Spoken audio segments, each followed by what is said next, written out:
سلام خواتاتي، نتمنى كاع تكونوا بخير بصحه جيده. نتوما تشاهدوا في هذا الفيديو. قبل ما نبدا ما ننساوش الصلاه والسلام على رسول الله.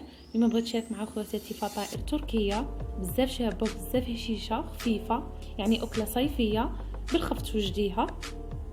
كما راكم تشوفوا زينتها التزيين البسيط، تجي بزاف شابه.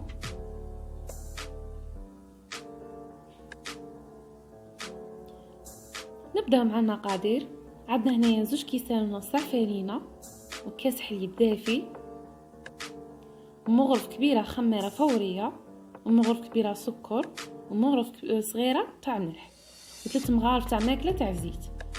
يعني بالكاس اللي عندك نجمي تعبري به 3 مغارف تاع ماكله تاع زيت. كما راكم تشوفوا و2 كيسان ونص تاع فرينه وكاس حليب دافي ومغرف كبيره تاع سكر ومغرف صغيره تاع ملح. وهنا بعد لي يعني كلشي غادي كاع كلشي ديريه مع بعض وتخليها تريح، يعني وقت اللي توجدي الحشوه تاعك بلا ما كيما نقولوا حنايا. بالنسبه للحشوه يعني باللي يكون عندك. انا هنا درت كفته وبصل يعني قليتهم مع بعض، لي زيبيس، شويه فرماج. هنا كما تشوفوا درت هذه بول صغار.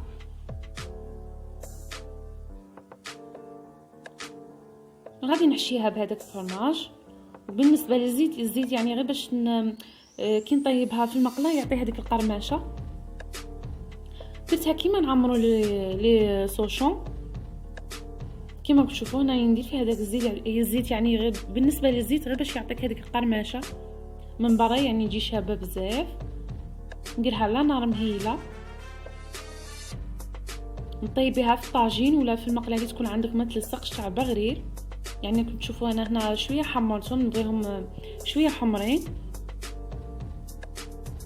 كما كنت تشوفوا هذا هما فطائر تاعي بزاف شابين بزاف بنان وخفاف. هذا ما يبغوا الاطفال تاعنا. نتمنى ان شاء الله الفيديو تاع اليوم عجبتكم ويكون خفيفه وظريفه عليكم.